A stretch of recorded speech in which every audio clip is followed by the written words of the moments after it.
अस्सलाम वालेकुम स्टूडेंट्स आज की वीडियो में हम मियोसिस वन और मियोसिस टू के दरमियान कुछ मेन डिफरेंसेस देखेंगे। मियोसिस वन और मियोसिस टू बेसिकली दोनों मियोसिस के ही पार्ट हैं। ये मियोसिस का फर्स्ट डिवीजन फेज़ है और ये मियोसिस का सेकंड डिवीजन फेज़ है। आपको पता है मियोसिस एक ऐसी डिवीजन होती है जिसमें एक सेल डिवाइड करता है जिसके नतीजे में 4 डाटर सेल्स बनते हैं। और ये जो चारों के चारों डाटर सेल्स बनते हैं, ये जो पेरेंट सेल होता है ये डिप्लॉइड होता है। डिप्लॉइड का मतलब ये होता है कि इसके अंदर हर एक क्रोमोसोम पेयर की फॉर्म में होता है। फॉर एग्जांपल मैं कहता हूँ ये एक सेल है जिसके अंदर 46 क्रोमोसोम है और 23 पेयर हैं, मतलब हर एक पेयर के अंदर 2 क्रोमोसोम है। ठीक है, तो 46 क्रोमोसोम 23 पेयर इस डिप्लॉइड सेल के अंदर, इस पेरेंट सेल के अंदर। तो जब ये मियोसिस के ज़रिए डिवाइड करेगा तो इससे 4 डाटर सेल बनेंगी और चारों के चारों डाटर सेल हैप्लॉइड होंगे, मतलब उनके अंदर हाफ नंबर ऑफ क्रोमोसोम होंगे। इसके अंदर भी 23, इसके अंदर भी 23, इसके अंदर भी 23, इसके अंदर भी 23 होगा, 23 क्रोमोसोम होंगे। ठीक है, तो meiosis is a type of division in which diploid parent cell divides into 4 haploid daughter cell. ठीक है, डिप्लॉइड का मतलब इसके अंदर क्रोमोसोम पेयर की फॉर्म में है और हैप्लॉइड का मतलब उनके अंदर हाफ नंबर ऑफ क्रोमोसोम में क्रोमोसोम्स पेयर की फॉर्म में मौजूद नहीं है।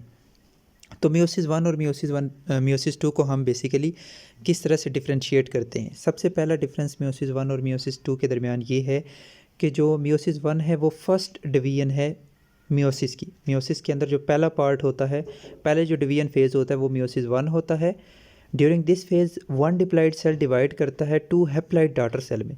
एक जो डिप्लॉइड पेरेंट सेल होता है, मतलब उसके अंदर 46 क्रोमोसोम है, तो वो डिवाइड करके 2 हैप्लॉइड डॉटर सेल बना देता है। ये हो गया मियोसिस वन के अंदर, ये बात आप जहन में रखिएगा। इसमें एक सेल से 2 सेल बन जाते हैं। फिर meiosis one is followed by meiosis two, मतलब ये जो है ये भी मियोसिस टू के ज़रिए डिवाइड करके फर्दर आगे 2 सेल बना देता है और ये वाला भी मियोसिस टू के ज़रिए डिवाइड करके आगे 2 सेल बना देता है। ठीक है, तो ओवरऑल फिर 4 सेल बन जाते हैं मियोसिस के एंड पे। तो meiosis two is second division phase of meiosis. ये मियोसिस का सेकेंड डिवीजन फेज़ है। During this phase 2 haploid cell, जो 2 हैप्लॉइड सेल्स जो कि मियोसिस वन के ज़रिए बनते हैं, वो डिवाइड करते हैं और 4 हैप्लॉइड डॉटर सेल बना देते हैं, जिसके नतीजे में 4 हैप्लॉइड डॉटर सेल बन जाते हैं। ठीक है, ये पहला डिफरेंस हो गया। दूसरा डिफरेंस ये है कि बिफोर मियोसिस वन से पहले क्या होता है, इंटरफेज़ वन होता है। ये एक प्रिपरेटरी फेज़ होता है और इस प्रिपरेटरी फेज़ के अंदर हर एक जो क्रोमोसोम होता है वो डुप्लीकेट होता है। वो डुप्लीकेट कैसे होता है वो मैं आपको सिंपल बता देता हूँ कि वैसे जो 46 के 46 क्रोमोसोम होते हैं वो इस तरह से होते हैं। ठीक है, जब वो डुप्लीकेशन फेज़ से गुजरते हैं तो हर एक क्रोमोसोम का सिस्टर क्रोमेटिड बन जाता है, मतलब हर एक क्रोमोसोम इस तरह से डुप्लीकेटेड फॉर्म में आ जाते हैं। 46 के 46 जो क्रोमोसोम होते हैं वो इस तरह से डुप्लीकेटेड फॉर्म में आ जाते हैं, जिसमें एक उनके साथ ये एक सिस्टर क्रोमेटिड, एक जो क्रोमेटिड होता है वो पहले वाला होता है और दूसरा जो क्रोमेटिड होता है उसके अंदर वो वाला नया वाला डीएनए उसके अंदर मौजूद होता है। ठीक है, जो डुप्लीकेशन के बाद बनता है। तो ये जो 2 हैं ये सिस्टर क्रोमेटिड होते हैं और ये सिस्टर क्रोमेटिड बनते हैं आफ्टर डुप्लीकेशन या after S phase. S phase जो होता है उसके अंदर डुप्लीकेशन होती है या डीएनए की कॉपी बनती है, तो क्रोमोसोम के अंदर डीएनए ही मौजूद होता है। तो मियोसिस टू से पहले भी एक प्रिपरेटरी फेज़ चलता है जिसे इंटरफेज़ टू कहते हैं, लेकिन उस इंटरफेज़ के अंदर एक काम नहीं होता। वो कौन सा काम नहीं होता? क्रोमोसोम डुप्लीकेशन नहीं होती ड्यूरिंग इंटरफेज़ टू। ये दूसरा डिफरेंस हो गया। ठीक है, इसके इंटरफेस वन के अंदर क्रोमोसोम डुप्लीकेट होते हैं, लेकिन मियोसिस टू का जो इंटरफेस होता है उसके अंदर क्रोमोसोम डुप्लीकेट नहीं होते। इसके बाद next, during meiosis one diploid cell divide करता है 2 हैप्लॉइड डॉटर सेल में। इसमें एक जो डिप्लॉइड सेल होता है वो डिवाइड करके 2 हैप्लॉइड डॉटर सेल बना देता है। ठीक है, फॉर एग्जांपल मैं कहता हूँ ये एक सेल है जिसके अंदर सिर्फ 2 क्रोमोसोम है। ठीक है, मतलब ये एक डिप्लॉइड सेल है जिसके अंदर पेयर ऑफ क्रोमोसोम मौजूद हैं। जब ये मियोसिस वन के ज़रिए डिवाइड करेगा तो फिर क्या होगा, इससे एक ये बन जाएगा, मतलब एक ये सेल बन जाएगा और एक ये सेल बन जाएगा। अब देखें पेरेंट सेल के अंदर कितने क्रोमोसोम है? 2। अब इसके नतीजे में जो 2 डॉटर सेल बने इनके अंदर कितने क्रोमोसोम है? इसके अंदर भी एक है और इसके अंदर भी एक है, यानी ये भी हैप्लॉइड है और ये भी हैप्लॉइड है। यही मियोसिस वन के अंदर होता है। वहाँ पे तो 46 क्रोमोसोम, जैसे हमारी अपनी एग्जांपल लें, हमारे जिन सेल्स के अंदर मियोसिस होगी मियोसिस वन, तो उनमें 46 क्रोमोसोम होंगे, जो उनसे 2 डॉटर सेल बनेंगे मियोसिस वन के बाद, उनके अंदर 23 हो जाएंगे। ठीक है, लेकिन यहाँ पर देखिए जो क्रोमोसोम है वो स्टिल डुप्लीकेटेड फॉर्म में, ये भी डुप्लीकेटेड फॉर्म में है ना, मतलब इसमें 2 सिस्टर क्रोमेटिड हैं और ये भी डुप्लीकेटेड फॉर्म है। अब जब फर्दर मियोसिस 2 होगी तो इससे भी फर्दर आगे 2 बन जाएंगे और उससे भी 2 बन जाएंगे। तो ये जो सिस्टर क्रोमेटिड होते हैं ये सेपरेट हो जाते हैं, तो एक क्रोमेटिड इसके अंदर आ जाएगा, एक क्रोमेटिड इसके अंदर आ जाएगा, ठीक है। तो होता ये है कि ये भी एक क्रोमोसोम है और ये भी एक क्रोमोसोम है, ये दोनों एक एक क्रोमोसोम है। फ़र्क सिर्फ ये है कि ये अनडुप्लीकेटेड मतलब डुप्लीकेट नहीं हुआ हुआ और ये वाला डुप्लीकेट हुआ हुआ है, ठीक है। तो इस तरह से हैप्लॉइड जो सेल होता है उसने डिवाइड करके 2 हैप्लॉइड डॉटर सेल बना दिए, ठीक है। ये आपको आगे फर्दर डिफरेंसेस में पता चल जाएगा। During meiosis 1 diploid cell divide करता है जिसके नतीजे में 2 हैप्लॉइड डॉटर सेल बनते हैं, जबकि ड्यूरिंग मियोसिस 2 क्या होता है, 2 हैप्लॉइड सेल्स डिवाइड करते हैं और 4 हैप्लॉइड डॉटर सेल बनते हैं। जैसा कि अभी मैंने आपको बताया कि फॉर एग्जांपल ये इस तरह से, एक मिनट डायग्राम दोबारा से बनाता हूँ। जैसे ये इस तरह से ये मियोसिस 1 के ज़रिए ये 2 डॉटर सेल बने, तो फिर ये दोनों डॉटर सेल क्या करेंगे, ये भी डिवाइड करके आगे से 2 डॉटर सेल बना देगा और वो भी डिवाइड करके आगे से 2 डॉटर सेल बना देगा। तो ये जो चारों हैं इन चारों के अंदर हाफ नंबर ऑफ़ क्रोमोसोम मौजूद है। जिस तरह से पेरेंट सेल के अंदर हाफ नंबर ऑफ़ क्रोमोसोम थे ना, इस तरह से इनके अंदर भी हाफ नंबर ऑफ़ क्रोमोसोम है। फ़र्क सिर्फ ये था कि ये जो मियोसिस 1 के ज़रिए बनते हैं ना हैप्लॉइड सेल, उनके अंदर क्रोमोसोम डुप्लीकेटेड फॉर्म में थे और इनके अंदर क्रोमोसोम डुप्लीकेटेड फॉर्म में नहीं होते, ठीक है, जो मियोसिस 2 के बाद बनते। तो मियोसिस 2 के अंदर हैप्लॉइड सेल डिवाइड करते हैं और 4 हैप्लॉइड डॉटर सेल बनते हैं। मियोसिस 1 एक रिडक्शनल डिवीजन है, मतलब इसके अंदर क्रोमोसोम नंबर रिड्यूस हो जाते हैं डॉटर सेल के अंदर, जैसा कि हमने आगे पिछली एग्जांपल के अंदर देखा था। जबकि जो मियोसिस 2 है वो जस्ट लाइक माइटोसिस है, मतलब इसमें जो 2 डॉटर सेल बन जाते हैं मियोसिस 1 के ज़रिए, जब वो डिवाइड करके नए डॉटर सेल बनाते हैं तो नए डॉटर सेल के अंदर भी उतने ही क्रोमोसोम होते हैं जितने इस पेरेंट सेल के अंदर बनते हैं, जो कि मियोसिस 1 के ज़रिए बनते हैं, ठीक है।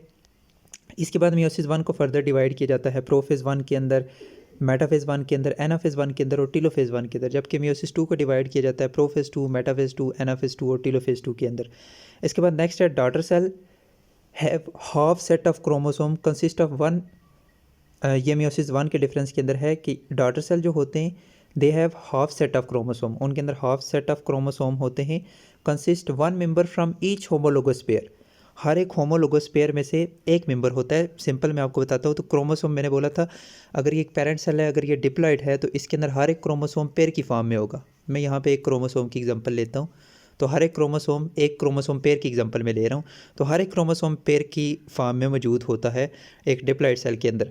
तो इसके नतीजे में जो 2 डॉटर सेल बनते हैं, तो डॉटर सेल के अंदर हर एक पेयर में से एक क्रोमोसोम होता है, ठीक है। मतलब यहाँ पे एक पेयर है, इस पेयर में से एक क्रोमोसोम इस एक डॉटर सेल के अंदर जाएगा और दूसरा क्रोमोसोम दूसरे डॉटर सेल के अंदर जाएगा। इसी तरह से दूसरा पेयर जो होगा उस दूसरे पेयर में से एक क्रोमोसोम एक डॉटर सेल के अंदर जाएगा और दूसरा दूसरे डॉटर सेल के अंदर जाएगा। मतलब जो मियोसिस 1 के ज़रिए जो डॉटर सेल्स बनते हैं उन डॉटर सेल्स के अंदर क्रोमोसोम पेयर की फॉर्म में नहीं होते, होमोलोगस पेयर की फॉर्म में मौजूद नहीं होते। यही बात इस के अंदर मेंशन है। Daughter cells have half set of chromosome consist 1 member, उनके अंदर एक ही मेंबर होता है हर एक होमोलोगस पेयर में से।